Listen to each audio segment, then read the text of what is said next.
Hello and a warm welcome to the sixth episode of the Third Half Podcast, a podcast where we talk all things Sport.Fun, covering both football and American football.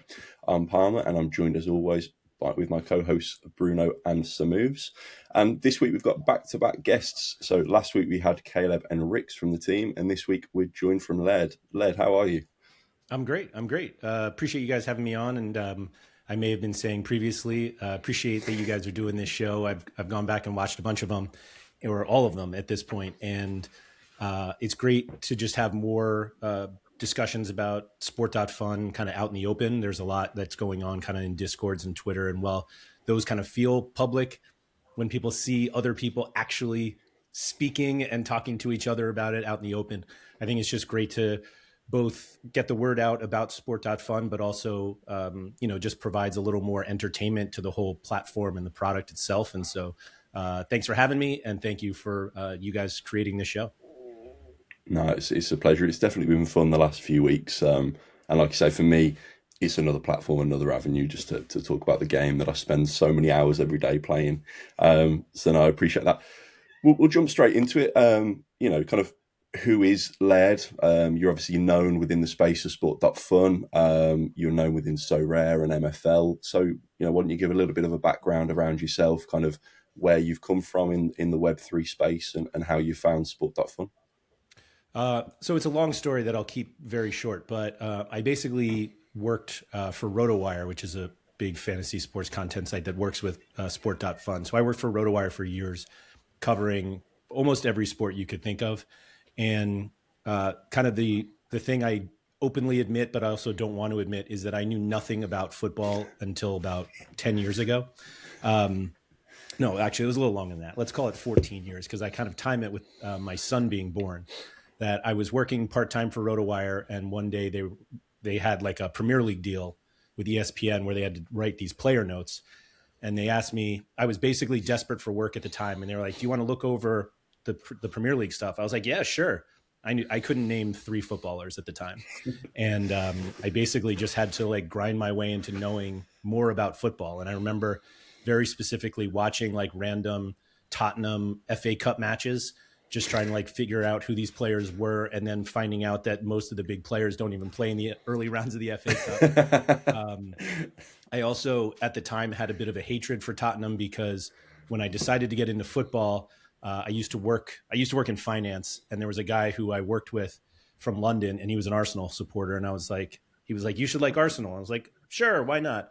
And strangely, the kind of animosity towards Tottenham just kind of builds from just like, I mean, like I understand that they're rivals and all, but it you really feel it. So anyway, I worked for RotoWire for years. I ended up uh, basically like expanding they call it soccer, their soccer coverage significantly. And so I was their soccer guy for a bunch of years. And that's kind of how I got involved in So Rare. A person had subscribed to RotoWire, kind of looking for help stats wise for So Rare, and I was like, "What is? I've never heard of So Rare. What is it?" And they got me in touch with someone at So Rare. They explained to me all about NFTs and crypto, and um, I thought it was the dumbest thing I'd ever heard. And not, I don't have a crypto background. And so the idea of NFTs was like just wild to me, that people would value them for as much as they did. And I one day was like, well, it doesn't matter if I think these things have value, but if other people do, that's it. And that like switch just changed everything for me, both in NFTs and crypto as a whole. I then went to work for So Rare Data. I was their head of content until March of this year.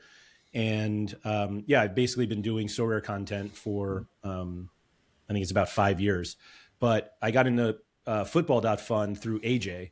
AJ, who's now CFO of Sport.Fun, and I have known each other for a long time because of So Rare. And back in February or March, he's kind of sent me this game, and he was like, you might be interested in this game. I think it's really fun, and I think it could be really big. And AJ doesn't just like kind of throw anything at people. And so I was like, well, if AJ's interested, like I'll try it out.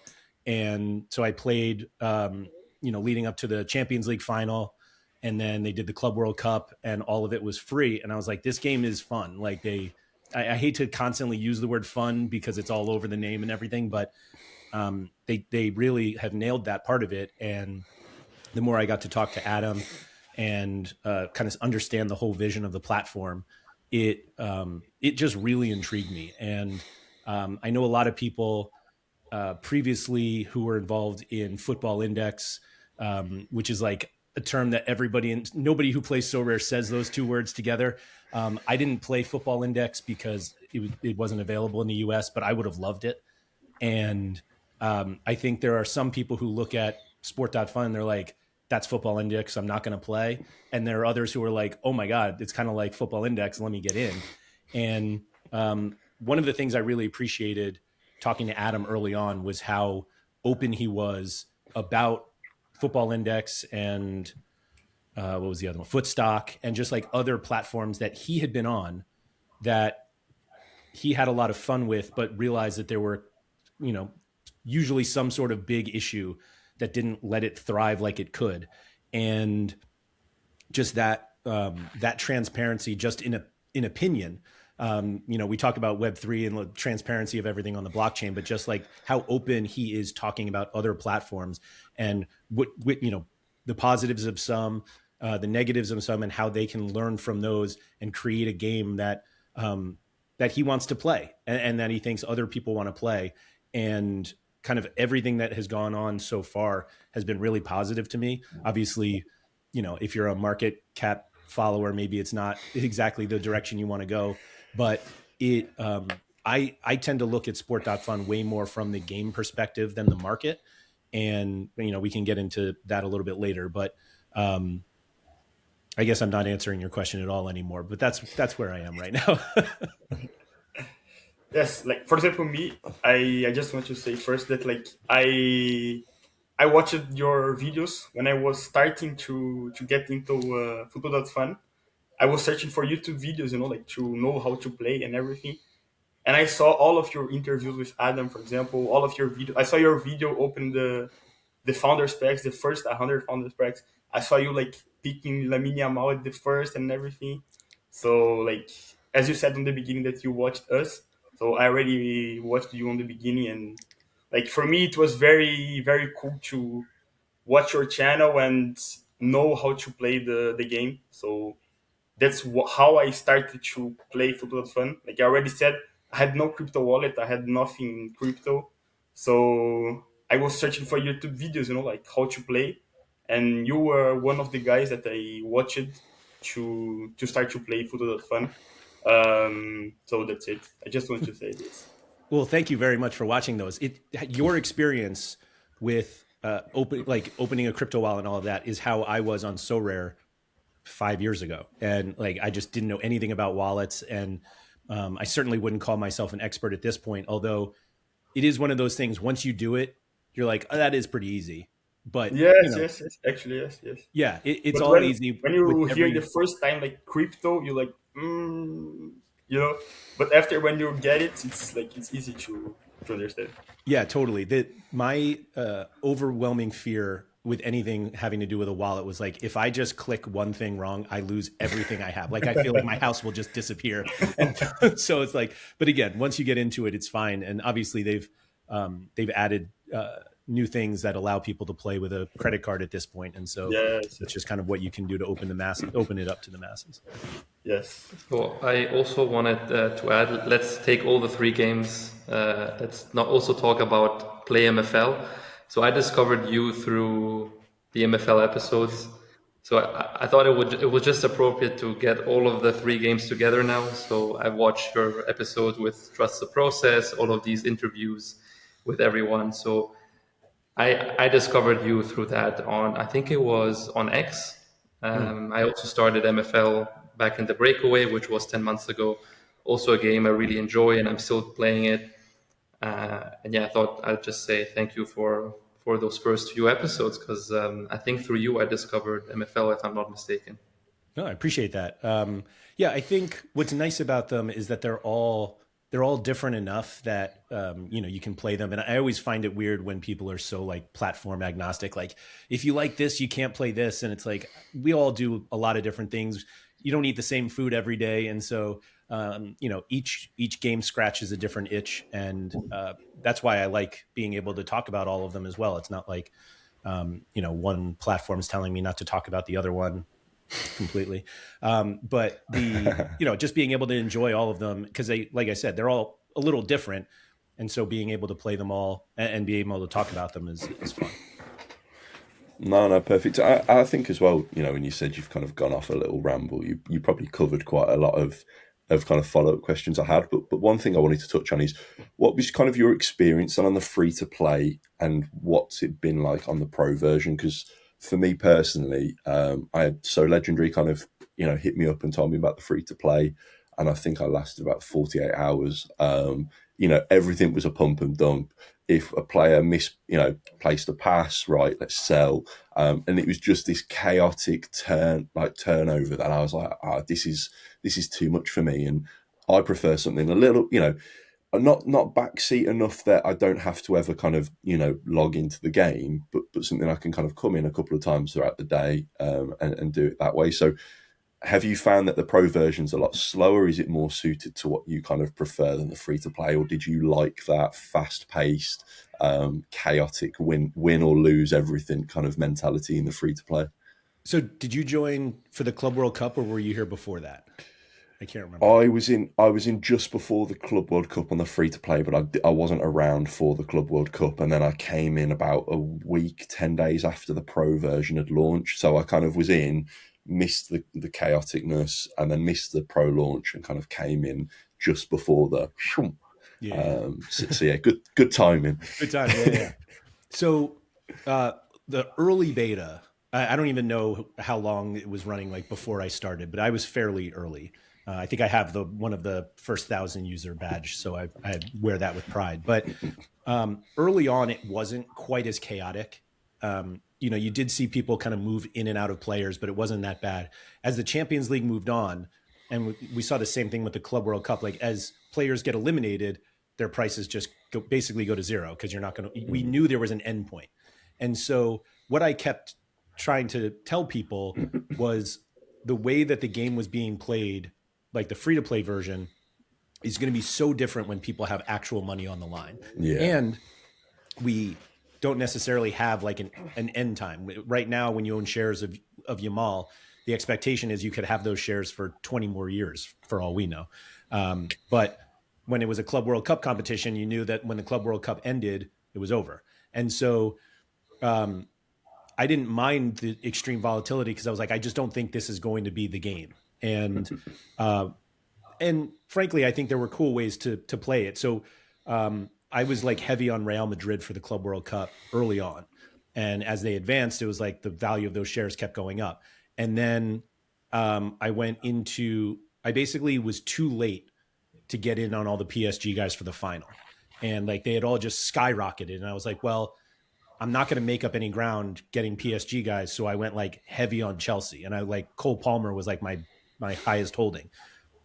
He has a huge game and like everything goes right up. And so it was like, oh, that's really cool. But also, I just don't think this is going to help me when the real game launches. And so that type of volatility, was fun to play. It was like fun as a free, but if there was that much volatility on the paid version, I don't think I'd be able to play. I wouldn't have, I don't have that in me. And so, but it did give you like a really good view of what the game plays like, just understanding under-owned players and why those players would pay off handsomely later on. And that is one thing that AJ has been kind of saying for a long time, that, yeah, the stars will get you something, but like you really win when those guys who are not that owned go off and you happen to own them. And I didn't really appreciate that until the Club World Cup final, when I had like a ton of Cole Palmer and everybody else, and the PSG guys were terrible. And it was like, oh, all right, I get it. Did that stop me from buying like Yamal and Kane? No, of course not. I own plenty of shares of those guys. But it is like, there were some situations over the last couple weeks, months, let's call it, where I happen to have under-owned players that like went off, and my TP for that tournament just it exploded, and I was like, Oh, okay, I get it now. No, no, definitely, and I think even in the pro version, that mentality from the free to play definitely was brought over. From what I could tell, a player got subbed off in the 50th minute, right? Get rid of him, and all these kind of we want the next pump in the player. Obviously, we saw Yamal was it? I think went close to $4 a share, and just craziness where you look at the back end of the game, and it was like everybody was saying, "Oh, Yamal will drag up the market," but actually, there's that mentality shift now to saying, "Well, a player comes with 4 contracts. I'm not going to buy them just for the next fixture in 24 hours' time, but instead, I'm going to buy them to look at the next 3 to 4, 3 to 5 games that they've got." And I think that slower pace for me is definitely more appealing as a user. I wasn't a big fan of having somebody and before the game's even finished, I've lost 15% of value and I'm like, what the fuck? And also it might be a case of if they played early in the week and they're an attacker and they scored 125 points, right? So they're sat first in the leaderboard, but it's Friday and we've still got all weekend's fixtures to go. Well, people are going to dump him off because they say, well, 125 points can't be enough. And then come Monday, actually, he's scraped into fifth and you've won TP, but that TP doesn't offset everybody that's sold on Friday. And it's like, constant chasing of tails is what I found my experience to be within the free to play and definitely early days of the pro version. But yeah, what's kind of kept me playing the game is the fact that I can see some kind of length in it. I know Samooves, you said, for example, when the Bundesliga goes for the winter break, you're going to be buying, Bayern Munich players because, well, in 4 weeks' time, they'll be playing again. So, why do I do that? However, there's certainly some, I think, with a mentality of let me buy early, watch it pump, sell off, rinse and repeat and do that. So, yeah, I think still needs to be a bit of work on the team, I think, to incentivize longer term hold. But I think when that kind of happens, we'll see this, Sport.Fun transform into a fantasy game that the likes of, say, So Rare has, where you buy a card at the beginning of the season with the intention to still hold them come, kick off on the final day of the season. But, that kind of mentality in So Rare of buying for long term probably isn't seen quite as much in Sport.Fun currently, which I think then where you talk about, different games scratch a different itch, you can kind of see that kind of come into to fruition. But on the theme of So Rare, I think it's important that we probably talk around kind of your years of experience within the So Rare community. You're still an active So Rare player, and making content and big in that kind of community. A lot of different people have asked a few questions towards yourself around that kind of crossover from So Rare and Sport.Fun. I think there's a mixed bag from what I can tell. There's either So Rare players playing Sport.Fun, or there's So Rare players that wouldn't touch Sport.Fun with a 10-foot pole. There doesn't seem to be any kind of middle ground. So I was just kind of wondering, what's your opinion around the sentiment of Sport.Fun and Football.Fun within the So Rare community? Yeah, I think that's right. I mean, I know a number of So Rare users that I've known for years who jumped into Sport.Fun and really enjoy it. And I think so. I think there are two things that kind of throw off a lot of people that play So Rare when you talk to them about Sport.Fun. One is the similar, like I mentioned before, the similarity to Football Index worries them. And I think there's some people who may have just lost a lot of money on Football Index and just forget that they liked the platform because they lost all this money and they're like, I want no part of it. And there's a very big like Football Index history amongst So Rare users. And so I one of the first shows that I did with Adam was basically that, like, how is this not Football Index all over again? And I think there were a few people who looked at it and said, all right, that makes sense. There are kind of like safeguards in place and the way that the game works is a little different. And I have talked to a number of people who are kind of like, I'm open to the idea, but I don't have the time right now, or maybe I'll do it later. But you know, I also think that the absurd volatility early on kind of scared some people away. And to be honest, it is, I guess it's comforting because when you see like a chart that goes like this, and there are people who think maybe I shouldn't buy at this at the top, and you're like, okay, that's actually a shrewd thought. Like, yes, you're if everyone is buying up now, maybe it's not the best time to buy. And so, what I've been trying to say to people, and I think I tweeted this a couple weeks ago, but I was like, it felt like the football.fun market cap had stabilized a little bit. And I've had friends who just make fun of me because it basically hasn't. But I was like, when it goes like this and then kind of just like this, it looks a little stable. And so I think based on the way that So Rare works, where you don't have these like wild valuation swings usually, that kind of volatility kind of worries people. And so now that particularly football.fun feels a little more stable, like it's not, you know, I'm not saying like prices don't change, but you can understand at least like where things are going. And I think that'll make it a little more attractive to some people. But I think unfortunately for the So Rare base, that there are just so many people who were burned in the past and just like really aren't open to it. But also just the more that sport.fun exists, the more it looks like a stable, reliable company that will be around. Like I think uh, you know, the more that you get into Web3, the more we all have experience of trying to get on a platform that just vanishes one day. You know, heavy hearts and all that. And so I think just the more success that sport.fun can have just in existence, I think gives it a little more credibility to people who one day maybe they don't necessarily want to do it for football, but all of a sudden they're like, oh, they have tennis, or oh, Formula One, or whatever it is. And then that kind of growth is just like, okay, this platform is like here to stay and I want to get involved in it. And so I know that's like not a great answer of like, are the So Rare people going to come over yet? I just don't think like they're coming over in mass anytime soon. Um, but also with the way that So Rare works, one gameplay change and there could be plenty of people looking for something else. Yes. One thing that you said about the time that Football.Fun, that the platform will exist in.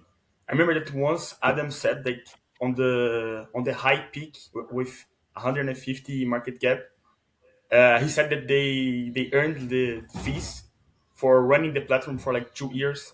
So this is like 3 years, 3 years. So like this is good. It's a good thing, you know, because like you said, they will 3 years. Like it's a good time to construct a reputation, you know, for the platform. I, So yeah, I totally agree.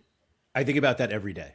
Literally every day. I think of like think back to him saying that they had 3 years of runway, and I was like, that's a long time for any Yes, platform, like, or you know, yes, any yes. Web3 platform that that we'd be interested in. And so the I've had, I probably shouldn't say this, but I'm I'm usually the guy who starts that and then says it anyway. But I had multiple people tell me, like almost like warn me about this, and I was like, I don't think you've done the research that I've done and talked to the people that I've talked to, that I feel comfortable on this platform. Like yes, there's extreme volatility, and I don't have a history of crypto. So like, you know, that extreme run up.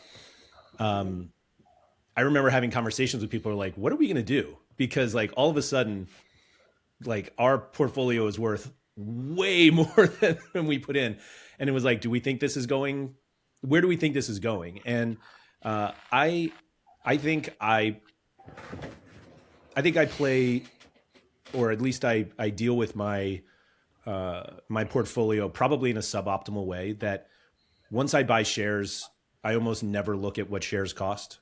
And so the value, I don't track the value of my portfolio. Like it's obviously like on the site, but I couldn't tell you what it was 3 days ago, 5 days ago. I could look back and see, but the way that I've always played uh, football.fun, and I've basically had to adjust the way that I play So Rare based on the way that So Rare has changed over the time. But I basically look at the shares that I buy on Sport.Fun as game pieces, and the way that I feel like I'm going to get an ROI on my funds in the site is by winning, and it's not Yeah. necessarily by market movements. And yeah, if I spent $500 on something 3 days ago and it's worth $200 now, that's a bummer. But I also feel like they've done a really good job of like adjusting rewards when the market goes down. And so, like I said, the money that I put in is kind of like the base of what I think. I don't think I'm done putting money on the site, but a lot of Web3 platforms kind of allow you to put a lot of money in at the start, and you don't necessarily need to put more in if you're successful at the game for a while. And so that's sort of the way that I've looked at Football.Fun. You know, I win rewards. I usually keep them. I don't sell them, or if I do sell them, it just stays on the platform anyway. And so, you know, we talk about 3 years runway, and you can think of like whatever these shares are going to be worth in 3 years. A lot of people keep talking about like, you know, back during that huge run, like $1 or $1 Yamal, $2 Yamal, like wherever Yamal goes in 3 years, I think is higher than it is now. And so like the day-to-day fluctuations of any player at this point seems so unnecessary when I have a longer term vision of being here.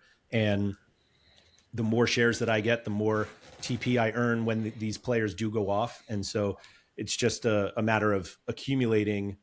Like I look at this as just like an accumulation phase at this point. And so the market movements, like you were saying, Palmer, like, you know, you buy shares and all of a sudden they take 10% hit when the guy gets subbed off. Like I personally don't even notice it. And it's usually when somebody else is like, man, market's up, or hey, market's down. And I look and okay, yeah, okay. Like I can't do anything. I'm not in the position where I'm like, all right, let me just drop another 100 grand in. I say another 100, like I put in the first one. But you know, I'll save the market myself. Like I'm not in that position. All of this is like out of my control. And so all I can do is when I win rewards, do I want to keep those players? Or do I want to sell them, excuse me, to buy other players and stuff like that? And that's how I look at the game right now. One thing I wanted to ask, and kind of that probably So Rare mentality that you've just touched on, I kind of jumped into So Rare at the start of this season for the first time properly, and I'm kind of on my way out through, you know, I miss setting lineups. I'm just not a good So Rare player. And say there's many cards that I paid £40-50 for a limited card in September time. We're now start of December, and those £40-50 cards I'm now selling for £15. The value has just tanked. And I've looked across the So Rare site, I've looked across a lot of it, and from what I can tell, the in-season cards start at a premium, and within the first 2 to 3 months take a massive drop, and then just slowly kind of fade until they're out of season, and they take another drop and kind of have their floor. So there's clearly a mentality from So Rare players where they understand, I'm buying this card for X. I will not be able to sell this card and return profit from what I paid. So the only way to make it sustainable is to win rewards to offset that loss. I don't know if that translates into Sport.Fun, and exactly what you've just touched on. People buy for X, and 48 hours later, oh my God, it's not at the same level. It's down, it's up, whatever.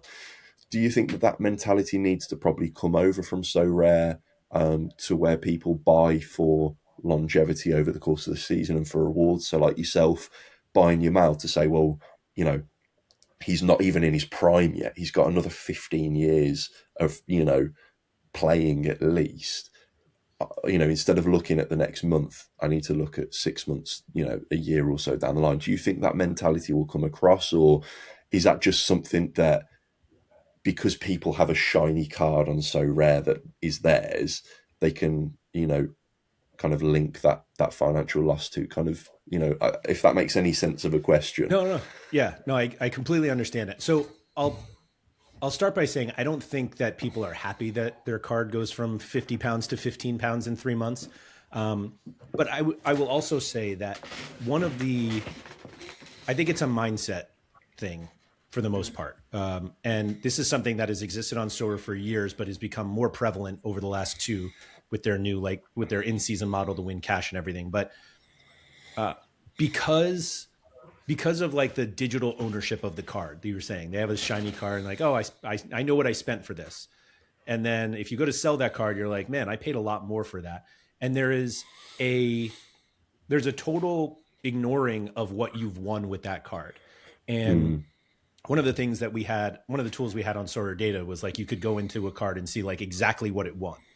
And so if you bought a card for £100 and it's worth £20 now, but you won £300 in rewards, did you lose? And I think that mentality is like carries over to both sides because people will look at, oh, Yamal is down 20%. And it's like, all right, well, how much TP have you won with Yamal? And Mm. nobody really knows. And I think surely there's somebody who's going to work on a tool that shows that. But Yeah. I think the reward part is like reward tracking is really boring, but it also like allows people to know if they're successful. And so Mm. like if you're playing Football.Fun, it feels like the only thing you're really looking at is like the value of your portfolio. And so like if you're winning rewards, your portfolio should go up. But then if share prices are going down, it's like, am I really winning? And I think I think it's really key at some point. I don't know if Football.Fun themselves will do it or one of the people who make like the incredible third party sites that exist around it. But just to be able to say like how many tournament points have I won with X player based on my shares each tournament, and you'll see like, oh, I spent $500 on Yamal, but I've won 20,000 tournament points.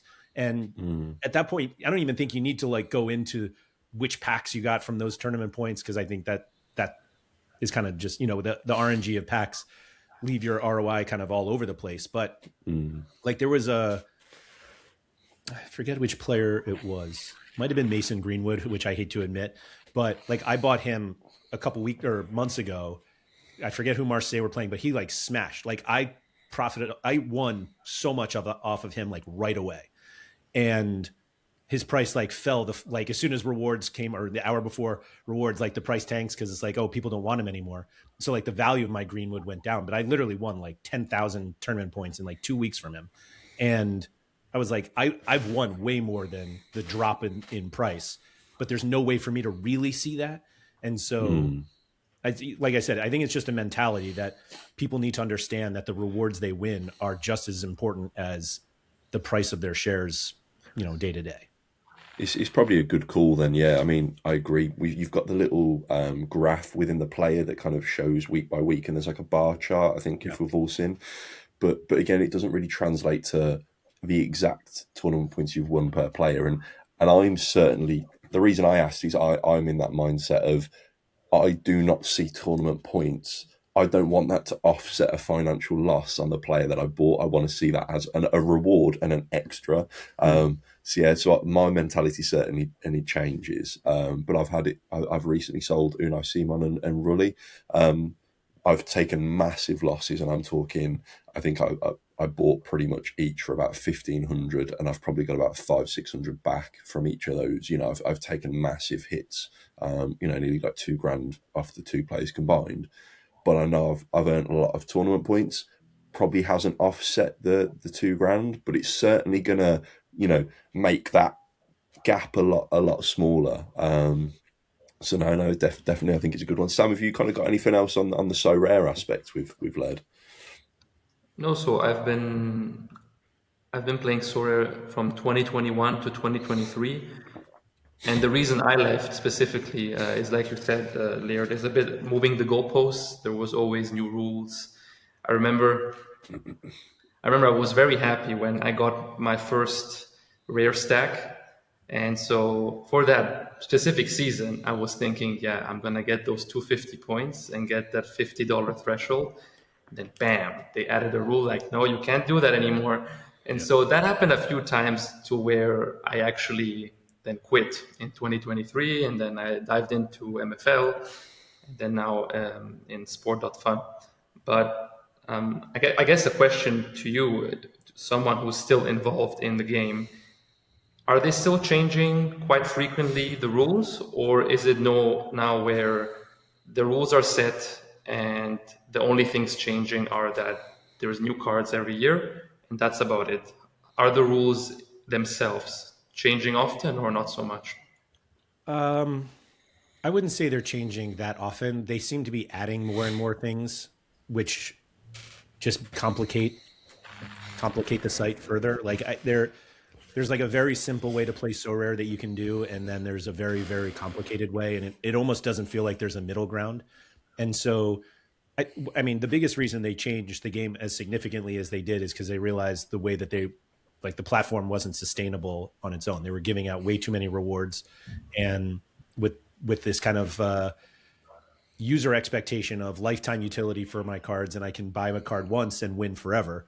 And once you get enough players on the platform, like that doesn't work from a financial standpoint. And Adam has been very clear about that on Sport.Fun, that one of the reasons, or So Rare is kind of gives them a blueprint sometimes of things to avoid. And it's like they've tried that, and that doesn't work. And I do give So Rare a little bit of the benefit of the doubt that what they're trying to do, there is no blueprint for it. And so they can't look at another company and be like, oh, they've tried this and it didn't work, so we shouldn't do it. Whereas obviously any company that starts now kind of has the benefit of seeing what other companies have struggled through. But that also doesn't mean that every decision they've made and kept is right. So I think So Rare as a gameplay has both gotten more stable just in terms of gameplay changes, but has also gotten more complicated, which for hardcore users is fine. Like I happen to be one of them, but I also have long said that my job is to explain complicated things easily, and that's becoming harder and harder. Whereas on Sport.Fun, it's quite simple. Once you can get into the weeds of Sport.Fun and really how you go crazy, but the game itself is quite simple. And what I find kind of interesting about Sport.Fun is like you can spend all day on it, but not actually like make any moves. And it's just like all of a sudden you're like, where did all of that time go? But you feel like you've made some trades, but maybe not. Or like, I'm going to buy this guy. Like Sam, you said, like you're going to clean up on Bayern players during their break, which in fairness, I feel like you would be buying Bayern players even if they didn't have a break.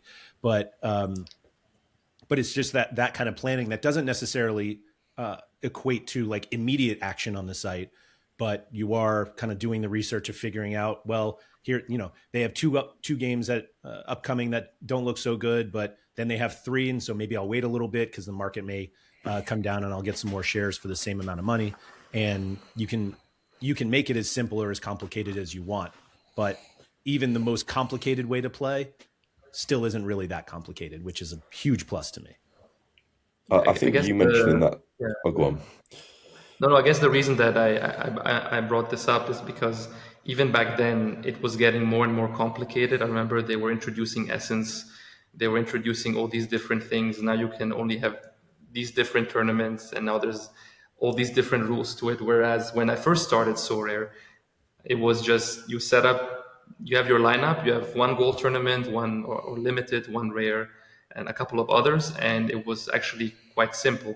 But the constant moving the goalpost and making it more complicated, at least for me, and I know of many others, has basically made them, lose a lot of money because old cards were no longer valuable, and then all these people that had these older cards, they got basically like wrecked. Like I can tell from myself, my portfolio over the space of 1 year went from I won't say the number, but I went down like 60, 70, or even 80% just because I had limited cards. And then the rule came and then bam, they were worthless without announcement. So that's, I guess, one thing why some people have left, or like myself. But I do agree that oftentimes keeping it simple, for example, me in Sport.Fun, like you said, I only have Bayern players. I will constantly buy them. Now I want some rewards. I'll probably stack up on the shares that I have in the existing players, and that's it. I'm not the kind that I see Rashford have a bad half, he dumps 20%, 30%, and I sell him. I like to keep it simple. So that's at least for me an important thing, that the game still stays quite simple. So that was the reason why I was asking you how is Sawyer developing, because I would be open to try it again. I'm always open to see, but I like the direction in which at least Sport.Fun is going on with, keeping it quite simple so far.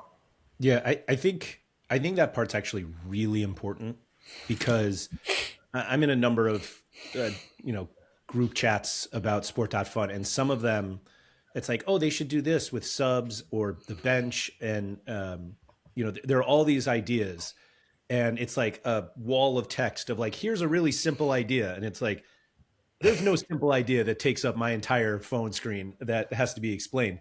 And I think again, I think there are, they have to be able to like keep you engaged, and you want to be able to, do your research to get the right players at the right price or whatever it is. But complicating the game itself of like, you don't want somebody to be in a position where like, oh, whoever is um, my highest owned player, they had a really good game, and then look and I'm like, oh, I forgot to like put him on my, or whatever. Like, you don't want that. And so the like Palmer, you're saying like you like forgot the so rare deadlines sometimes, and it's like you can't forget the deadline on Sport.Fun because they just you own the shares. The tournament starts. Yeah. I did a video the other day, like, and it was probably a little bit in bitterness towards probably a so rare lineup that I had that had like a DNP, but the individualness of the shares is I think is really overlooked by people who aren't on the platform. That if you have to make a lineup and one player is bad, now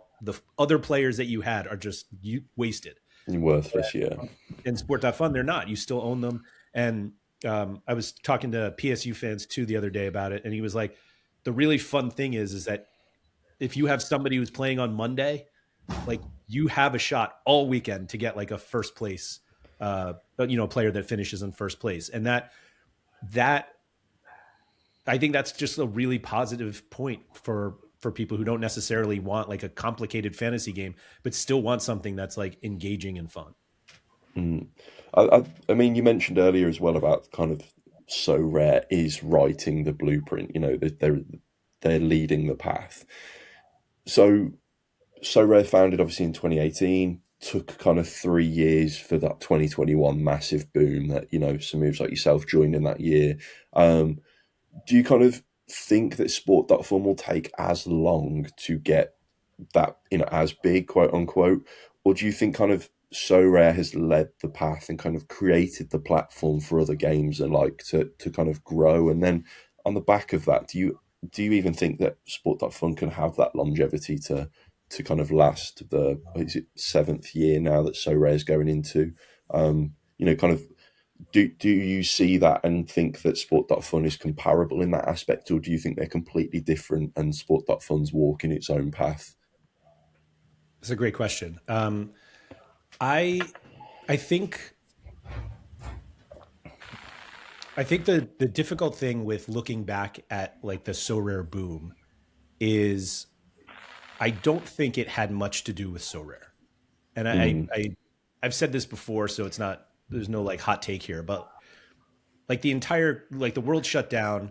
everybody's sitting on some sort of money that they're not spending. Crypto takes off, NFTs take off, and so rare is this like cool combination of NFTs and sport, and there's a lot of crossover with those types of interests. And so when you have a lot of people sitting on their computers all day and see something that looks cool, they all went to it. And so I actually did a show, I remember, kind of right after the boom, where the guy who that I had on, he was like a CFO of a fairly big like hedge fund, and he was like, they made some massive mistakes during that time where predominantly the secondary market took off on so rare, and so they lost out on like millions of dollars by not selling cards themselves, because that's how they make money.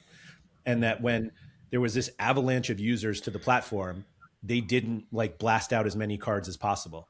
And then by the time they blasted them out, it was almost like too late.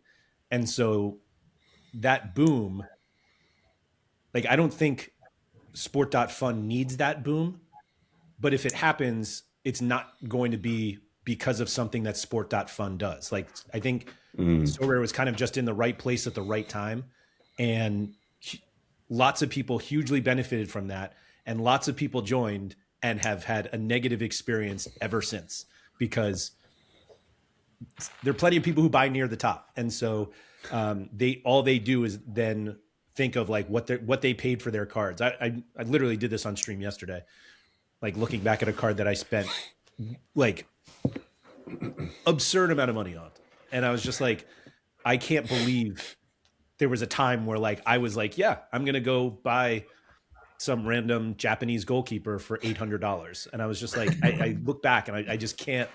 It makes no sense. But there are people. But I was in earlier enough that I probably bought a $10 player that I sold for 800, and then I bought that J League guy. But it I don't think that, like, I think in I know we all want like a huge boom because we're already here, but I think for the well-being of the platform and the longevity that we're all hoping for, that we don't have something like that, because every time something goes massively up, it's going to come back down, and all of the people that came in on the way up are going to be super bitter when it goes back down, and then you have just the loud voices of this, just the negativity about it. And so I think as long as they just kind of like keep doing what they're doing, like, we obviously believe this platform is going to stick around. You wouldn't be doing a weekly show about a platform that's going to be dead in 6 weeks. And I wouldn't be wasting my time on it either. And so I think just Can I flip round the question then? So Sure. instead of looking at a growth of Sport.Fun in terms of users and saying that we have, I don't know how many users we've got, but to make it easy, we've got 1,000 users today. What do we need to get to 10,000? So instead of looking at that, what about the name of Sport.Fun? So if I say So Rare to anybody on crypto Twitter, anybody in Web3, anybody who's got a crossover that likes fantasy sports, they know So Rare. They know the name. They know what it's about.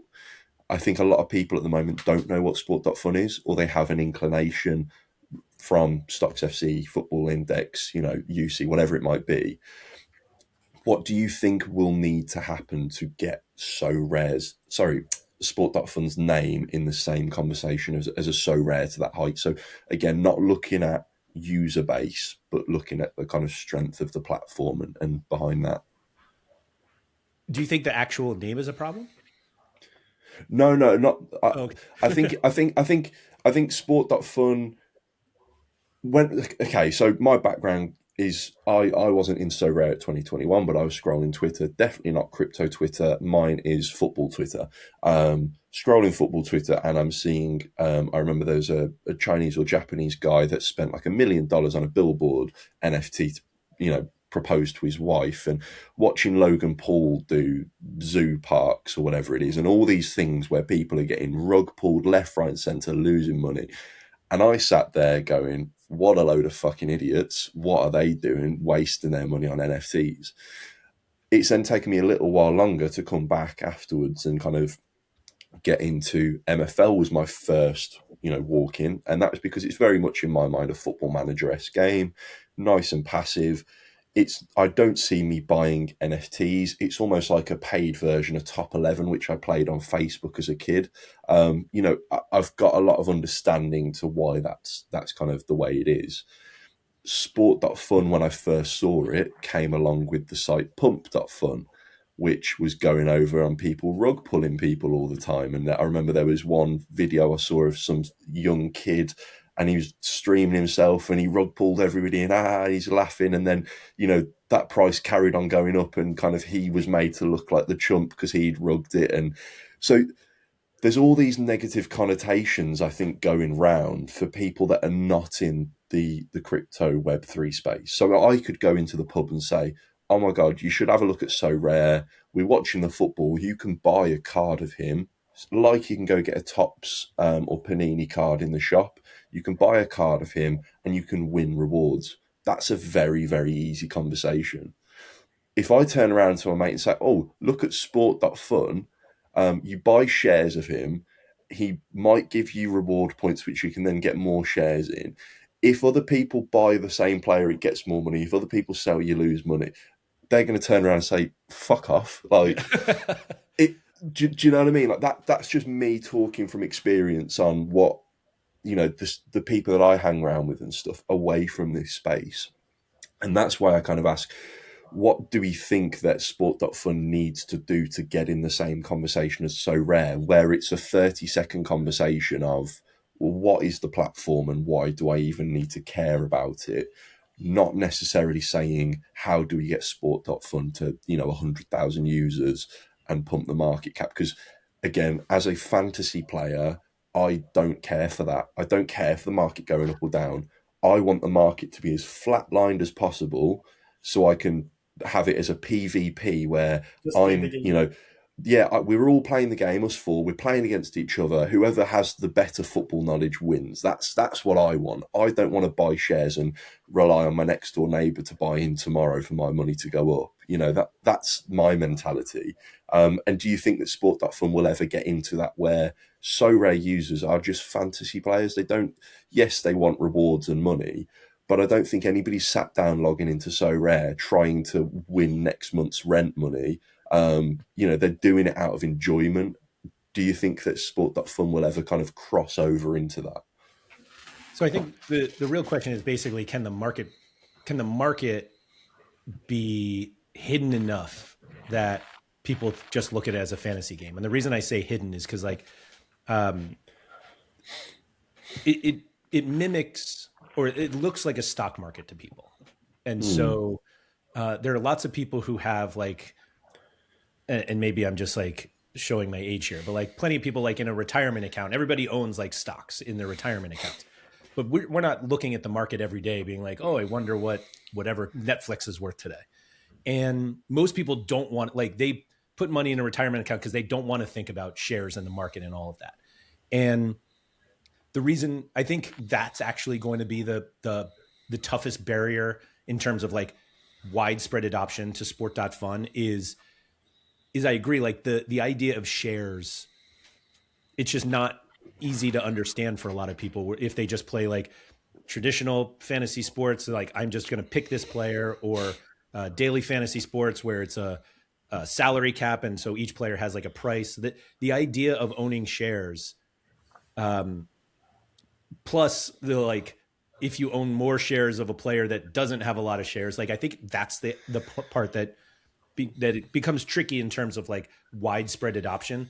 But I also think that there are enough people out there that understand it enough that they're just all right, yeah, I'll just buy shares, or they don't even really think about share numbers at all, and they're just I'm going to put $100 into Harry Kane, I'm going to put $100 into Kimmich, and then whatever the $100 becomes, they almost look at it as a block or something that they've owned of that player.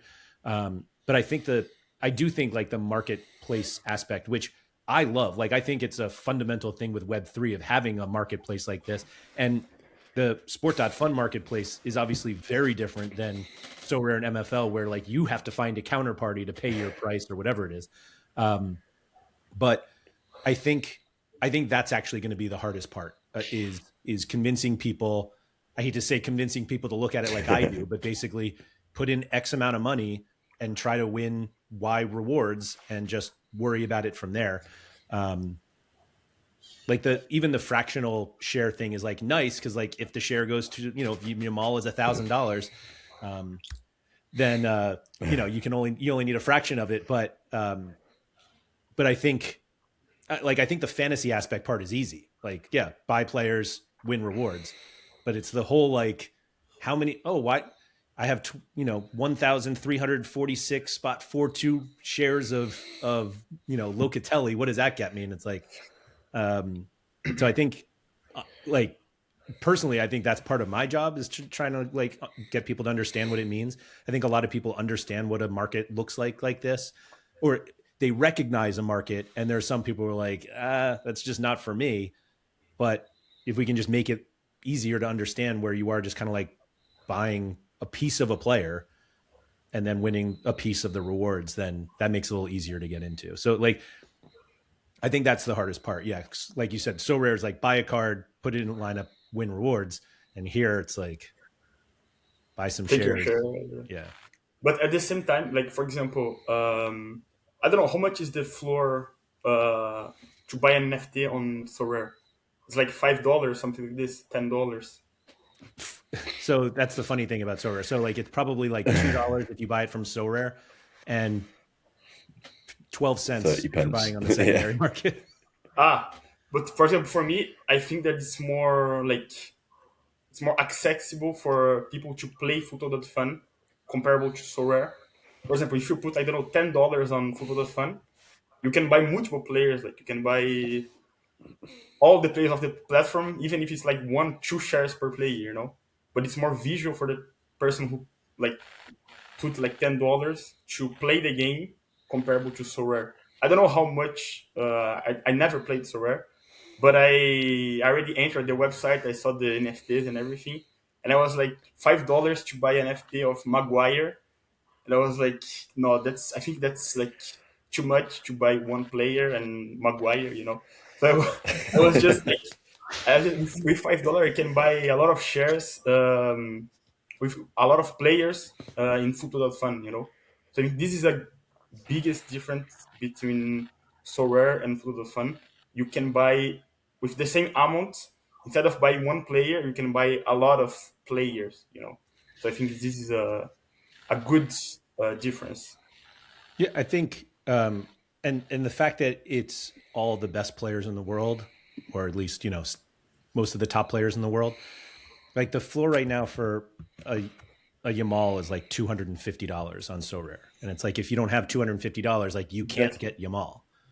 But on Sport.Fun you can, and you don't need $250. Obviously, whatever you buy is based on the share price, and you get shares of it. But I think being able to own those stars is a huge positive, and Exactly. that's I think that's a hindrance for people. Some people playing SoRare, it's like you have to find like these hidden gems, and not everybody wants to do that, and not everybody wants to have to like find an Eredivisie game on a Friday night when there's a Prem game on. Like you'd rather watch the Prem game or Bundesliga, whatever it is. And so even just like the player universe on Sport.Fun makes it way more accessible for people who like fantasy sports but aren't like just crazy about it and want to like deep dive everything. But we know that this upcoming scouting feature will allow people who want to deep dive and scout to be able to do that. Estevão. Estevão.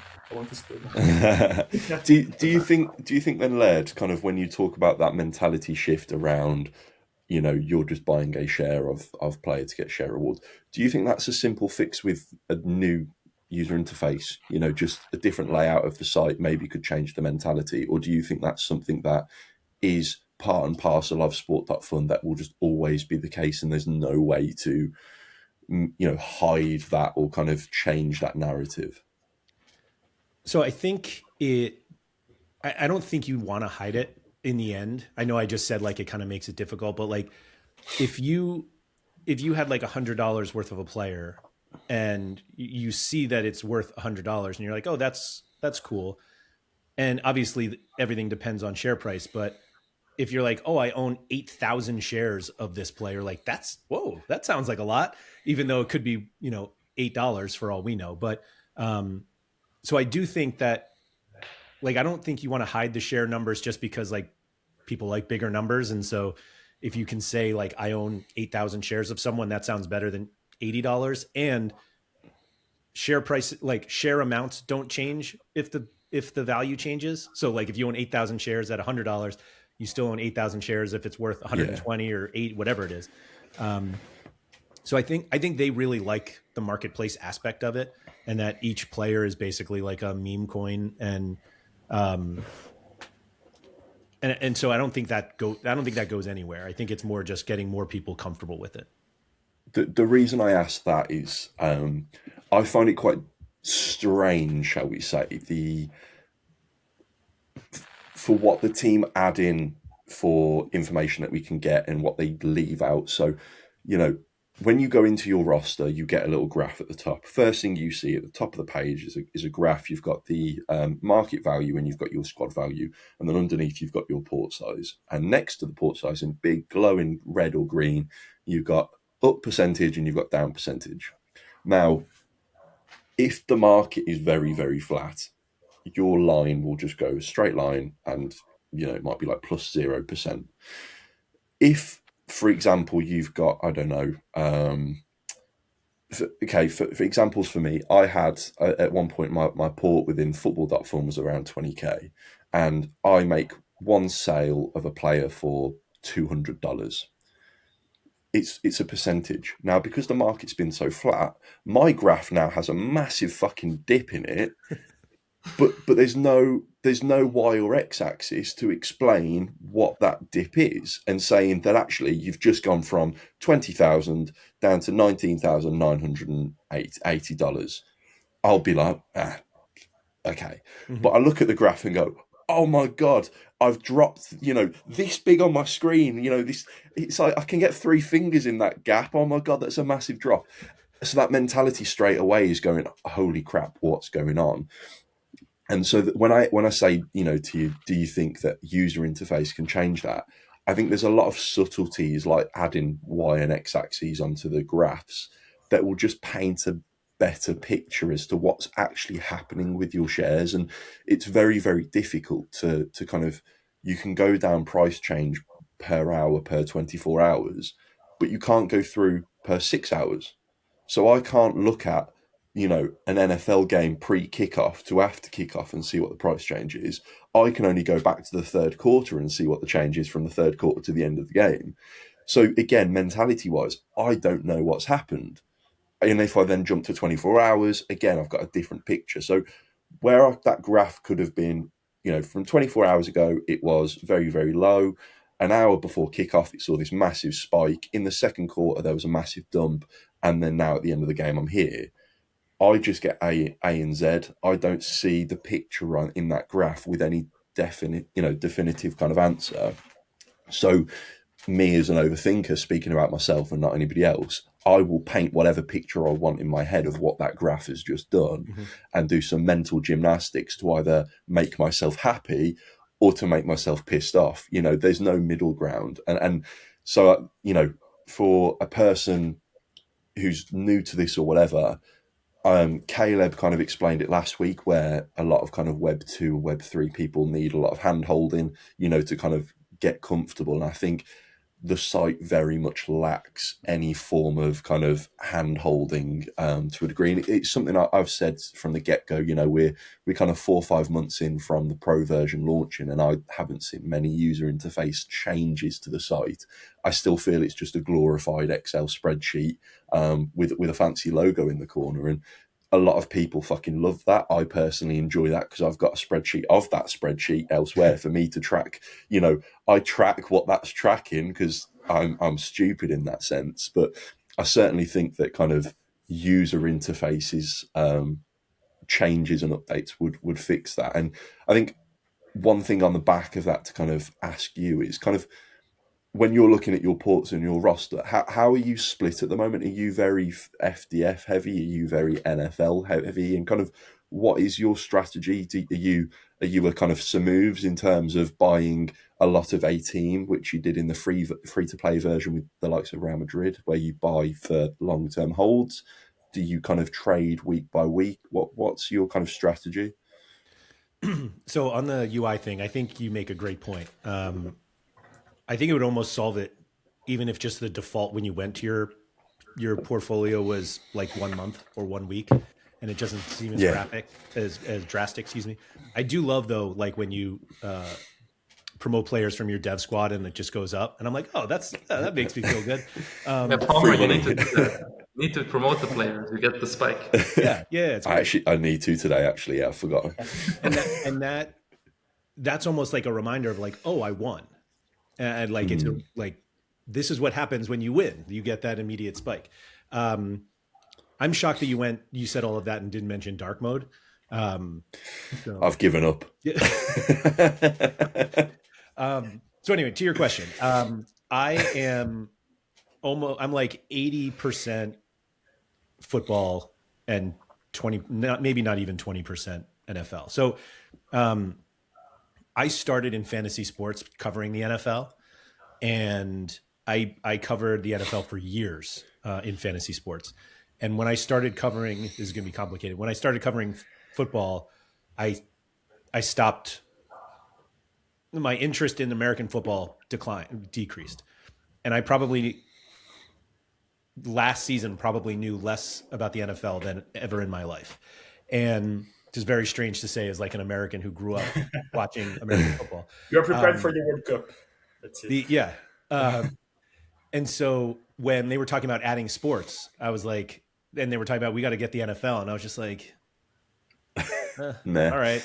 And I mean, I bought like founders packs on for NFL because kind of I saw what happened with football, and I I actually have like a significant internal dilemma about what to do with NFL because while I don't think I'm any sort of expert. In fact, I'm like the farthest thing from an expert at this point, but I understand kind of like where the game is going and the off-season TP and all this stuff. Like I was like, uh, and seeing like how many shares people are winning, it was just like, oh man. So I think it was 2 weeks ago. I forget who PSG played, but I was literally going to buy like a bunch of Vitinha and someone else, and I was like, I literally had it up on my screen, and I was like, the buy button was there, and I was like, maybe I'll buy from some NFL. So I like went over to NFL. I bought. I don't even remember who I bought, um, but Vitinha I think finished first, and I already owned some Vitinha, so like felt okay. But I was just like I could have like had a massive tournament, and whoever I bought in NFL like was terrible, and so I keep going back and forth of like, I feel like if I tried with NFL, I'd be successful because I think there are enough opportunities. The rewards feel like they're like super aggressive towards the Yeah. user. And so it's like, do I want to reduce? Do I want to put more money in? Do I want to reduce my football to go into NFL? Or the other option I had was like just sell out of NFL because I don't follow the league well enough and put that all back into football. And it's December 10th and I'm still in this like middle ground where like I don't know what to do. And so I have bigger holdings of a few players. I bought like when Mahomes hit the market for the first time, like I got like whatever my allocation was, I hit like max allocation on that. So I was like, all right, I made some money on Mahomes. I think Jonathan Taylor was like another one, and but I like didn't. I'm totally half-assing it. I'm quarter-assing it, and I was like, I don't. I feel like I'm holding myself back, but I also don't want to not have any exposure. And now with like the fun token, it's like how you don't have to play NFL. Like if I put all of my energy from NFL into football, I don't think that like hurts the fun allocation. But I also was like, but just in case, maybe I'll just I'll keep it in. And so I spend 90% of my time on and my resources like trying to get more out of football than NFL. Um, but I think NFL presents like a really good opportunity for people because if they know what they're doing, and I just don't, and I don't have the bandwidth to like figure out what I'm doing. But I'm gonna say, I never watched NFL game before this season, so like I don't know anything about NFL. But I have like 50% on NFL, 50% on football. And last week I earned like 8 times TP as my rooster squad. And I have no idea about NFL. Like I know one of two players. Like I watch some games, but like because we have 72 players in the platform, so it's much more easier to pick the right player. So I think last week I earned like 10K shares of Swift, I think. I don't even know who is it, but he turns out like second place, and I earned like 4K TP just with him. Just from him, I yeah. was like, wow, that can be a huge win, compared to football that we have 140 players, so it's more difficult to pick the right player. So even if I like much more football, but I still have 50-50 because I assume that in NFL you can win big. It's more easy to win the TPs. And even what they were saying, they're going to give out 50% of the TP from this season in the off season. And it's like that's still more than I win in football, and I have so much more money in football. And Yeah. so it's stuff like that I was like, I really should have more NFL exposure, but I just don't care. Like I grew up loving the NFL. I'm unfortunately a New York Jets fan, and they're like the worst team in the league for my entire life.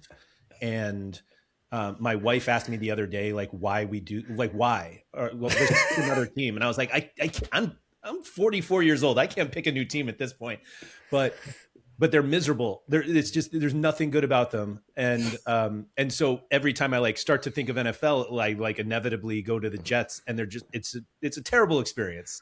I wouldn't recommend anyone being a Jets fan, but it's really the rewards that I see on the NFL side, and I'm just like, man, I really should try to get a piece of that. Where, and it's at a time, again, I think I mentioned this before. Like, I'm looking at this period of my time on Sport.Fun purely from an accumulation standpoint. I want to accumulate as much as I can when I feel like the prices are low, and then if prices go up, we're all in a much better position. Or the more shares you get, the more you win when your players hit, and so accumulating more through NFL feels like you get more for it now. And so if I was looking to maximize ROI for everything, like, I'd be full NFL now. Yeah. I mean, I guess to expand on both of your points, I'm also someone that has no clue whatsoever. I've never even watched a game. So what I did is all the founders packs that I took, I sold off everyone but the top, I would say, 12 holdings that I had in my founders packs, which was kind of balanced because you don't know the players that you get. So I thought, okay, I'll take the 12 most valuable players that I got in my founders packs and just go all in on those and sell all the rest. And so now what has happened is that I have no clue who plays who. I have no clue who the players are. I just know Mahomes, I know some Allen, and that's it. And another thing is because I went to the US recently, I went to Boston. So I thought, okay, I think New England. I think I'm that fan. So, okay, I bought those four players also, plus the 12 I have that were the most valuable. And so now what I'm doing is everything I win, I just reinvest into the cheapest player in my portfolio. So because he's the cheapest, it means that maybe he's had a bad performance, or he's cheap, or he's undervalued. So every time I win something, I scroll down, I go to the lowest one, and I just buy. And then he goes up, and then there's one more lower. Okay, I got some more left. Let's buy him. So I just constantly do this ladder game where no matter what happens, I just accumulate shares, like you said, Laird or Villa. We accumulate shares. We don't know what's going on, and we just keep doing that. And in football, it's the same thing. The cheapest one, just get him and keep buying him until he goes to the top, and then you just recycle.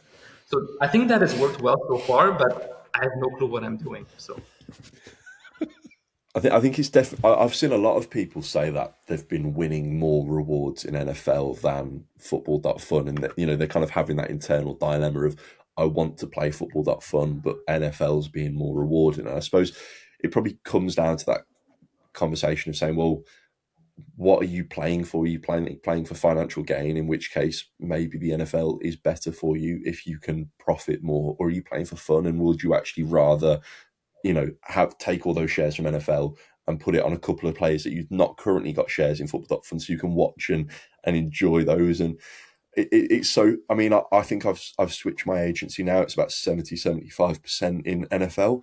I'm still holding pretty much all of my founders packs. I think I've got 63 left at the moment, because I've sold Jonathan Taylor when his price went astronomically, stupidly high. And, so I have shares in everybody bar the big guys now, which is probably a stupid way to play. But again, I'm getting a lot more TP within the NFL than I am doing within Football.Fun, and that mentality shift is, I think it's quite interesting to see. And exactly like Vulov, you kind of pointed out, there's 72 players now in NFL. But this time next season, there's going to probably be another 72 players added into the start of the season through, the draft or the scouting or whatever it might be. So is it going to be good having a shitload of shares in some of the lower guys who are then going to be pushed even lower down the ranks as more people come in?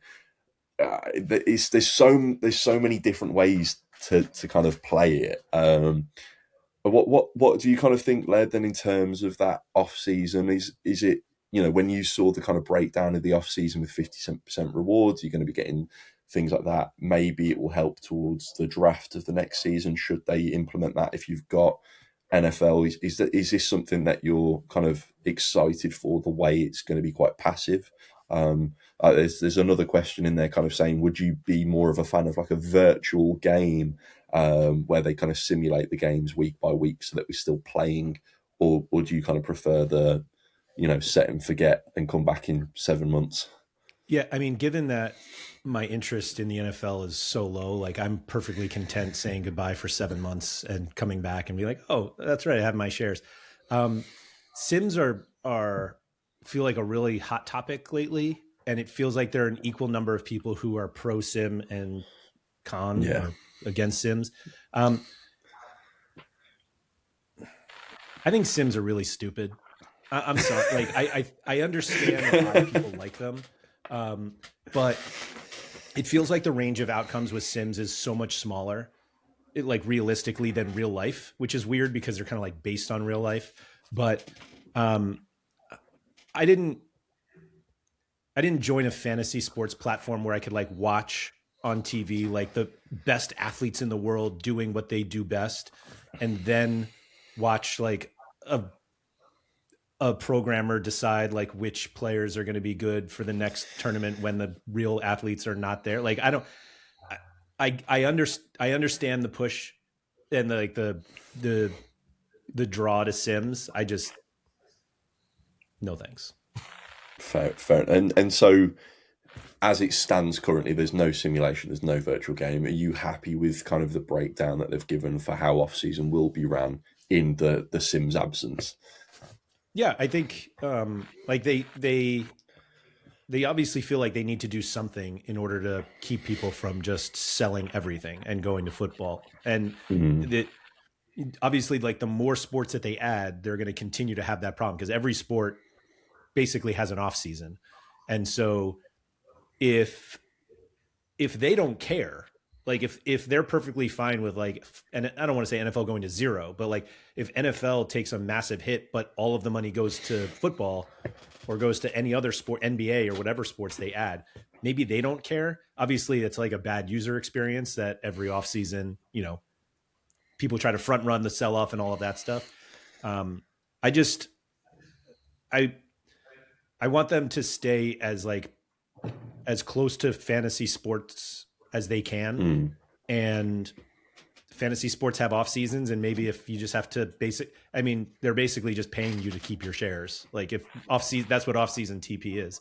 And so if they can give you a tangible benefit to not sell your shares, like I think that's fine.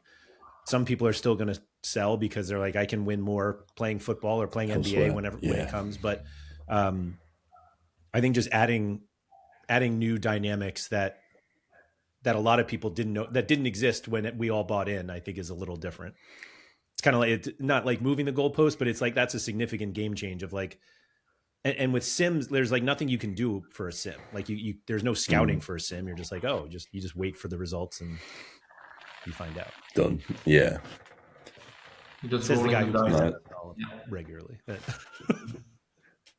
But then there's even an off season in MFL, so even, you know what I mean? Like people need natural breaks. They need to go, well, it's summer now. I've got the kids, I've got the partner. I want to go on holiday. I want to go away. I don't want to be sat every Saturday, every Sunday, refreshing, trying to see. So, actually maybe a bit of a passive break where people can just down tools and relax will probably help anyway. So I meant it more on the simulation part that MFL. No. But I was going to say we play sim games in MFL, but we play sim games in NFL because we know, what it says on the tin. Yes. It's a simulation. Whereas I get your point, you're signing up for real life games. You don't want a substitute of the sim, but just turn it around with MFL. The devs in MFL can make games be whatever time, whatever day they want. They can make it midday on Christmas for a weekend. They can literally make games whenever, but even they understand the importance of an off season and a break for a few days, and kind of reset and recoup and go again. So I suppose Refresh the there's an off engine. season for a reason.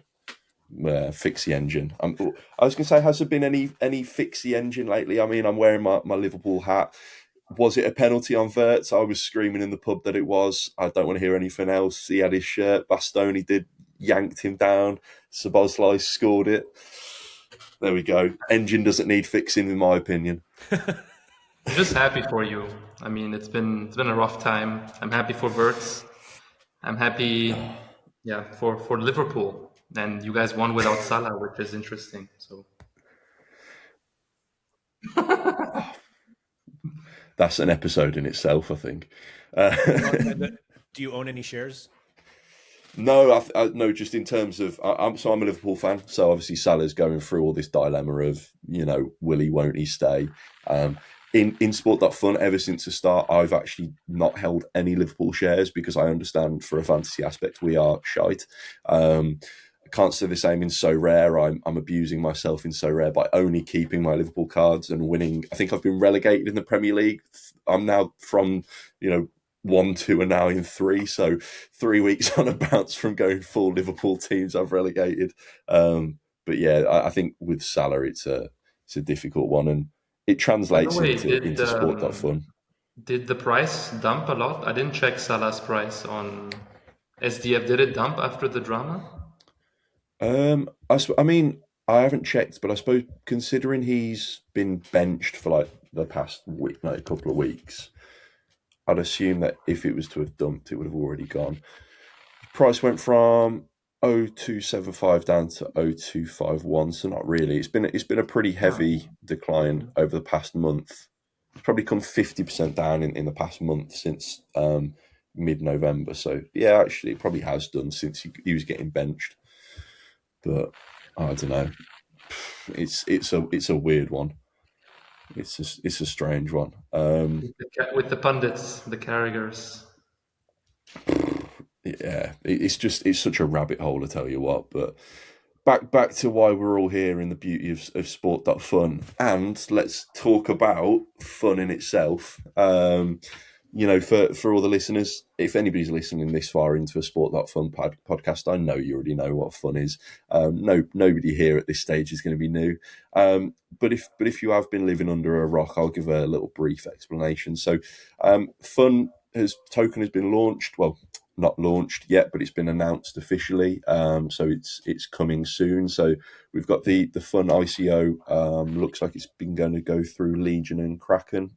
So if people want to kind of get into the sale of the token, we've already got, as users, we've got a new Fun score on our profile. So that takes into consideration account age, trade volume, rewards, fees, all that good stuff that we kind of we go through as we play the game. And different Fun score doesn't directly reflect on how much Fun token you're going to get, but it's going to be a strong indicator. So the more you play, the more you can kind of earn.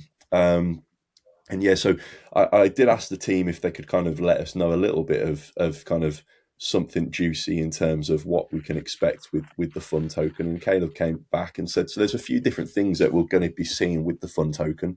So we're going to get trading rebates from day one. So that's brilliant. So obviously personal rebates on yourself for what you trade. So the more trades you do, the more money back, basically meaning the 3% buy and sell fees are no longer 3%. You're going to be getting a little bit of that back. There's going to be access to advanced analytics. So obviously, Laird, you talk about your So Rare day-to-days, and we've kind of talked about how it will be nice to get a little bit more information about TP earned. So I'm assuming we're going to see some of that in the access within the analytics. And we're also going to get access to the scouting platform.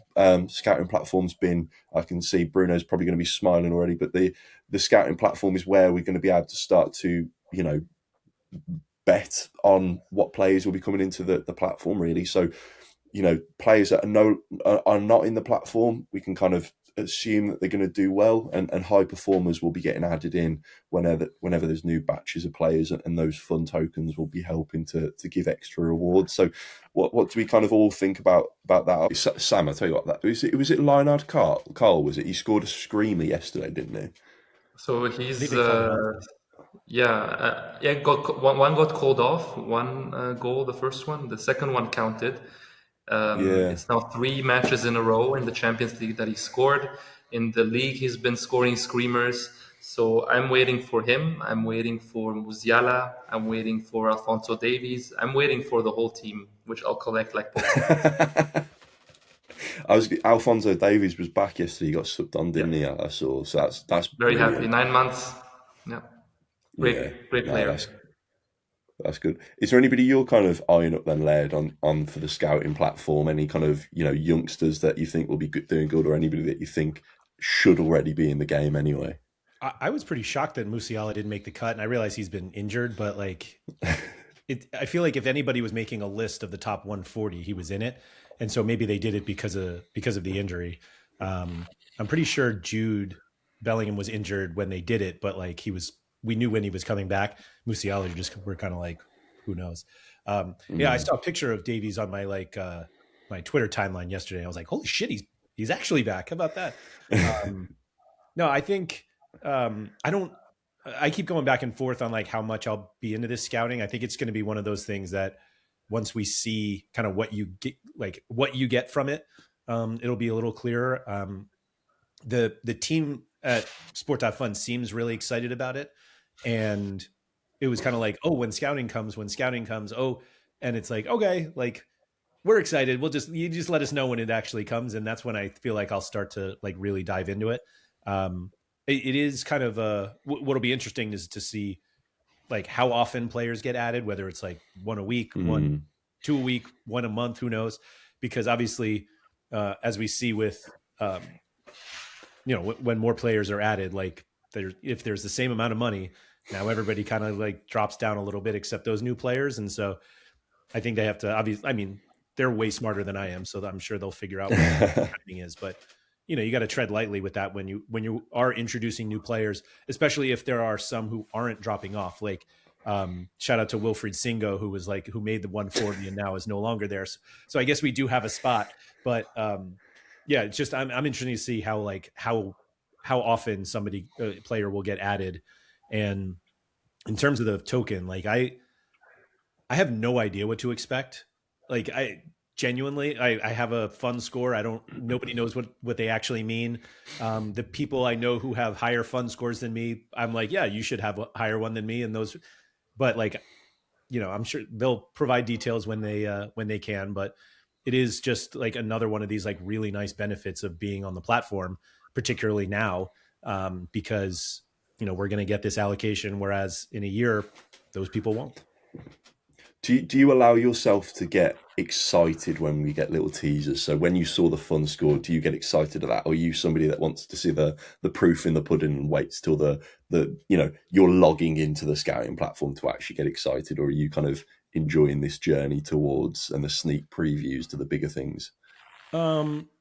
It's like 1 second of excitement. It's just like, oh, that's cool. But like once I need things to like be live for me to like really start to appreciate what they mean, what they are. And like we don't really know anything about how scouting is going to work at all. Like we really don't.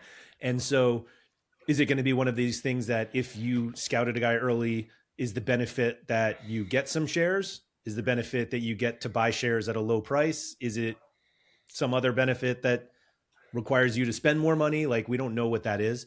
That is one of the things that, not to go back to So Rare, but so many of their rewards now are like market credits, and the market credits require you to spend some money to use them. Like they're 50% off. So it's like, congratulations, you have the opportunity to spend $50 more. And it was like, that's not quite what I was looking to do. And so for the scouting thing, like I appreciate if you want to get shares at whatever, 0.01 or 0.0125, whatever they set it to be. Like, I understand that at least, but I feel like going in, like we need to know what it is going in. And then hopefully it's as like multiple people from the team have said that they think the scouting feature will be more fun than the game, like the game right now. And the game right now is really fun. So I'm like, they obviously have big plans for it, and the ideas that they have are exciting. And given that they play the game, like they understand what's fun and what's not. And so if it's that fun, then yeah, we should all be excited for what's coming. No, definitely. I suppose it was one thing that Rick's kind of highlighted to us last week as well, that for the team it's very difficult because a lot of them are players, but they also know what is coming in 3 to 6 months' time. So, for us as players, we see a little snippet of fun. We go, right, what is this? What does it mean? What can I do? Why is yours higher than mine? Why is mine, like it's just a mountain of questions. And they see the bigger picture and go, well, you're here, you're at the starting block. You need a bit of patience, and it's difficult to have. So I understand your kind of thought process of being like, yeah, that's cool.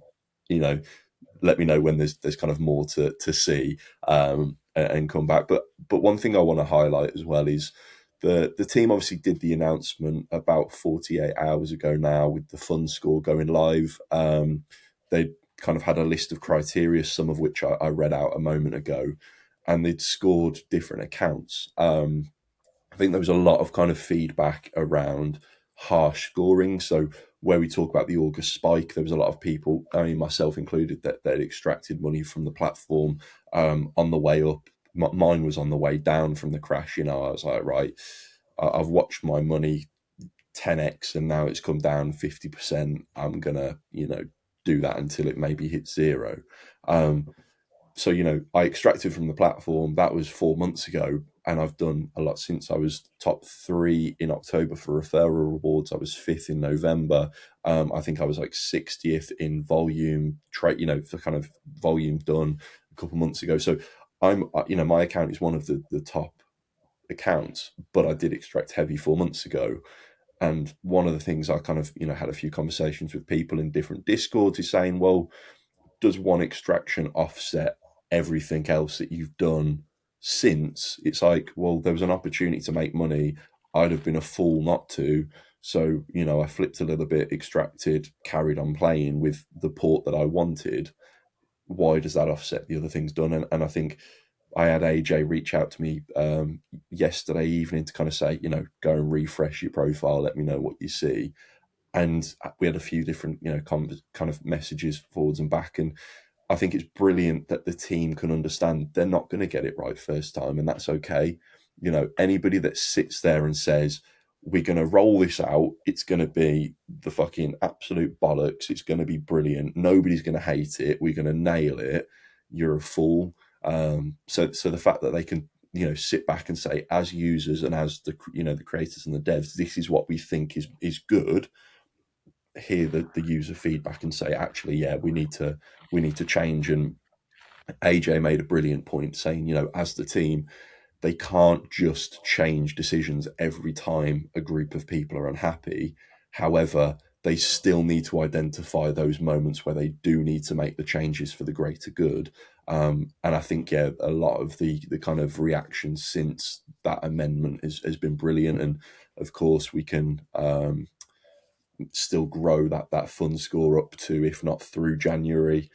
So it's not like, set in stone final, but it's nice to have a little bit of an identification and an identifier of what this past 4 months has been all for, really.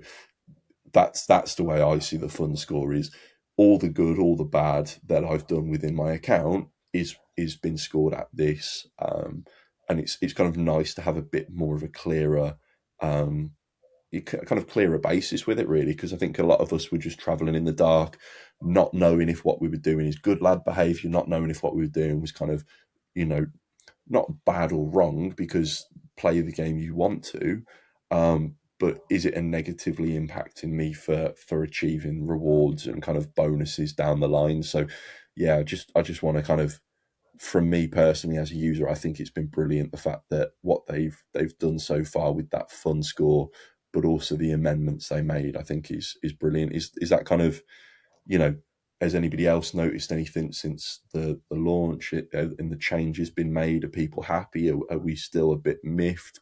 What's kind of the consensus around it?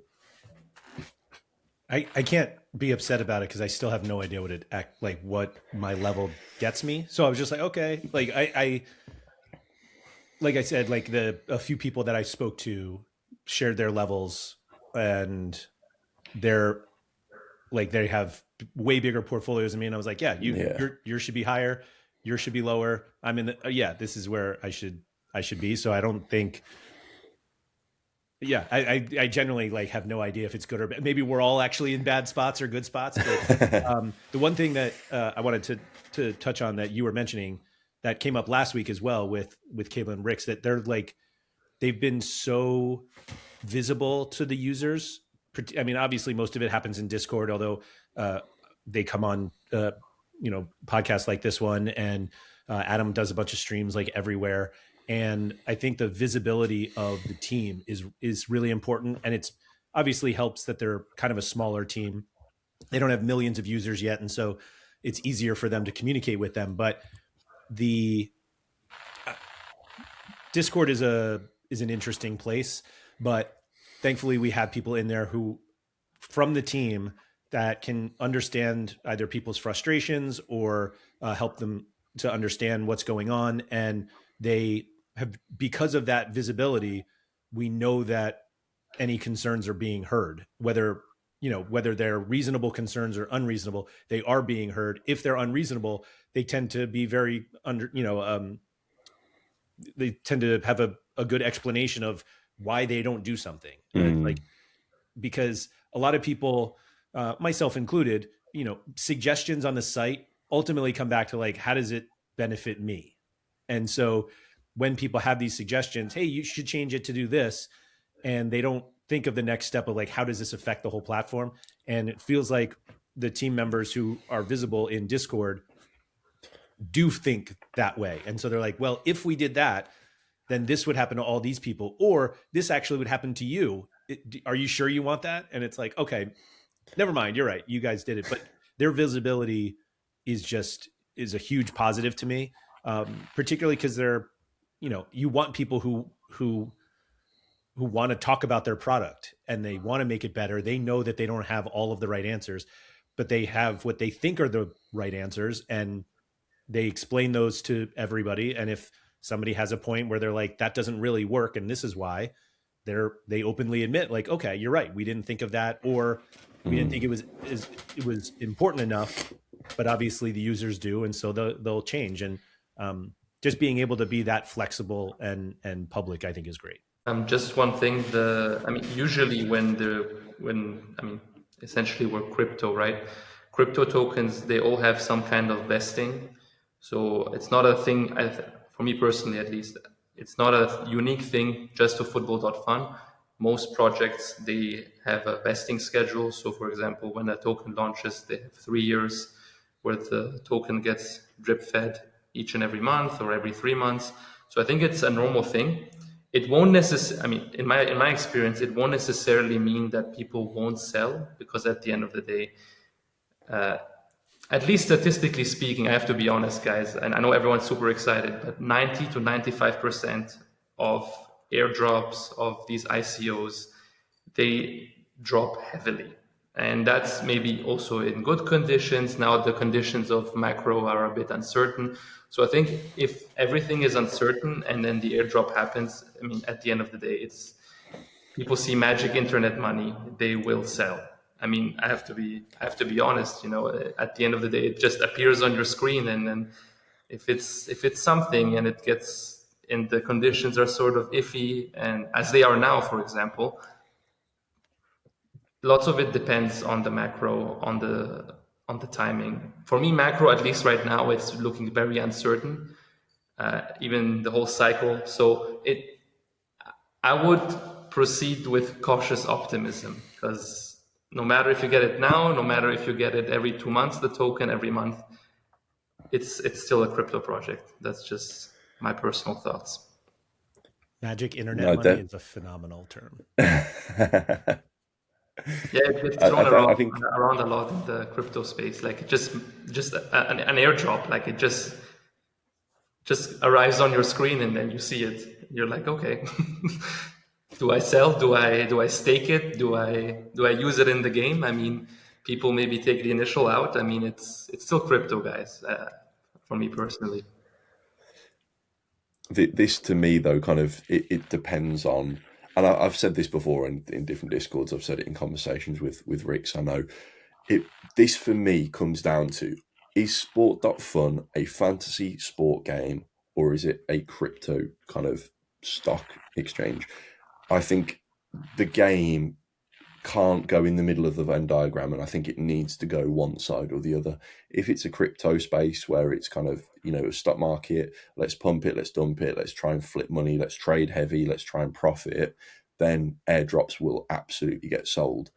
If it's a fantasy game and the airdrops and the tokens going to come with some usability, so Laird, you kind of highlighted, we don't know the ins and outs of the token, but if the token can be used to guarantee shares in a player that comes for free, then as a fantasy sport game, it's better off to hold the token should you want to be here in 12 to 18 months' time. So I'm not saying you're wrong, and I think again, I believe that there are going to be many people who are just here for selling the token, and I think a lot of those people that are here to sell the token are the ones that are probably pissed off with their fund score because they wanted it to be more so they could sell more and profit more. But I think the people who are genuinely interested in the game want the token for its practical uses within the scouting platform, within the analytics, within everything else that it comes with. And I'm not saying it will offset the selling completely, but if we can drop that 95% down to 80%, then I think we're moving in the right direction, and it will be interesting to see. I'm very much somebody that enjoys creating, realities out of nothing and spinning a fun score into what can be, and then being disappointed on the day when I get what I get. But it'll be interesting to see. I think one thing to kind of probably wrap it up now. We've been going for about an hour and 45, so I know I said we'd only be here for an hour, but it's been brilliant It's a conversations. record. It is, I think. It probably doubles our first two episodes. 2 episodes in one. Here we go. So for yourself, Laird, and everybody else as well, it was something that got thrown to me by Rick's last week, and I think it was a great question that I didn't really have an answer for. There's been rumours around NBA is coming soon. Obviously, on the landing page, you've got American football, football.fun, and NBA. I see you've got your Knicks foam hands behind you, and you're, like you said, you're a big New York fan. Is NBA a sport that you're interested in seeing, or is there anything else you kind of want to see? Samooves, I know you're interested maybe in tennis, and there's been calls for golf and stuff like that. Is it a case that you sit there and say, actually, for the next year, I just want NFL and football, or are you excited for a new sport? And if so, kind of what sport would you like to see? I'm very excited for NBA. I'm way more excited for NBA than NFL. Like, I wish NBA had been first. I understand why they did NFL. Um, the biggest problem they're going to have with NBA is the fantasy game, because there are basically four players that are just way better than everyone else, and so they need some sort of mechanism that it's not just those four guys that we all go into. And so I don't know. I don't know if they have an NBA person like on staff to like a game designer for that, but that's the hardest part. But I'm very excited for NBA. The funny things I hear, people who want other sports. There was, I forget who said it yesterday, but they were like, I don't watch golf at all, but if golf was on Sport.Fun, like I would be sweating like every putt. And I was like, I'm not doing that. Like I don't follow golf enough, and I don't want to have to follow golf. It's further down the list than NFL for me. I actually just recently kind of got into F1, and I think it would be cool, but same problem. Like, you have three guys who win everything, and so how do you develop a game that it's not just those guys? But I understand the thought of, let's just let this chill for a little bit. Like, let's build what we have, make sure it really works, and then start to expand. And I think you can do that after NBA. I think it's just like, those are the three big sports in the world.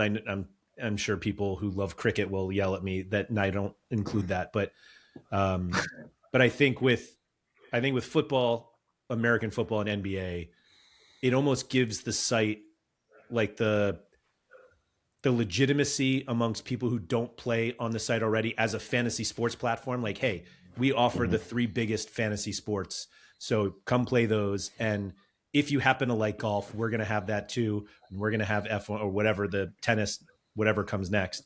Although tennis is another one that like Sinner and Alcaraz, and then it's everybody else. But I think adding NBA is actually important. Not like should they have it. Like I think they have to make it look like a true fantasy sports platform. That having just one sport or 2 sports is just not enough. When you add the NBA, which is way more global than the NFL is, that makes it a little more of a, it plants the flag of we're here to stay because we're offering the best games that are available. My NBA story is pretty dreadful. I know you mentioned obviously you're a Jets fan. I think you're the second person I've ever heard actually be honest that you're a Jets fan. And the first one, the only other person I could think of who's a Jets fan is Gary Vaynerchuk. I was like, I don't know why that's come to mind, but I was like, I know he's a massive Jets fan. I don't think there's many of you. But yeah, I jumped into the NBA at the start of this season out of boredom, and the football season wasn't on, and I went through all the logos and I thought that looks cool. So I follow the Charlotte Hornets, so I can share your pain with how bad they are. But yeah, I suppose it's NBA is another one because I probably wouldn't follow it. I'd be like Samooves is with NFL. Like if I had any allocation, any founders packs, I'd probably just sit and hold, and I'd load up on Conker and Ryan Corkbrenner and just ride that to the moon. But no, it's an interesting one to hear, and I personally said tennis without having any knowledge of it last week when Rick's asked, because I think it would be brilliant to have an individual sport. You've got a team sport and that's all great, but say if you've got I don't know, the big one that happened before, you've got Denzel Dumfries for Inter Milan. I think they were 2-0 up. He gets subbed off at the 80th minute. They concede. He loses his clean sheet bonus and he's sat on the bench after 80 minutes of a clean sheet. And it's like frustration that because it's a team sport, you're betting on individuals, you kind of fall back. And I think the likes of a darts or a tennis or, again, golf, I don't know how any of these things would work. But when it's an individual sport, I think it does open a lot of other avenues that you can kind of start to go, no, I think they're better than everybody else, and they've only got themselves to blame. Sam, tennis is it, or is there anything else you'd kind of want to see? No, tennis. Tennis and football have been my sports my whole life. I stopped football when I was 18, though, and but I've been playing tennis my whole life. So actually, in terms of passion, I have I would say the same level for tennis, or maybe even nearly a bit more than football, because every point is so intense. And I thought about how the scoring system could work. Maybe what they could do is they have like different thresholds. So, for example, if it's a ATP 250 tournament or Masters 1000, they get weighed differently.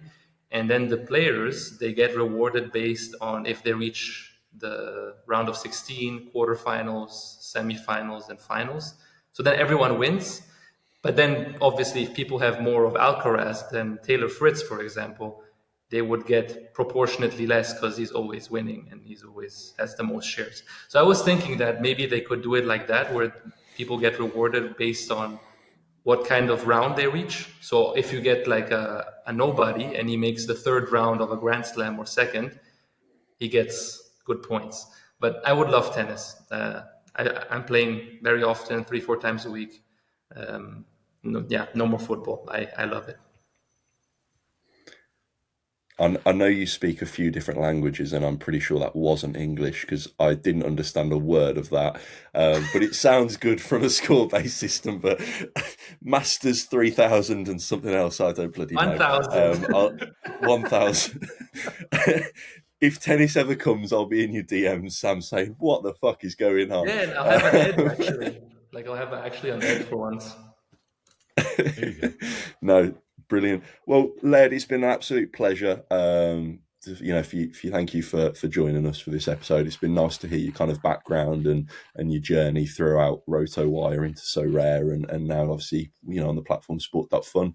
So yeah, thank you very much. Have you got any kind of questions, any following things you want to kind of say, any shout out for any of your platforms?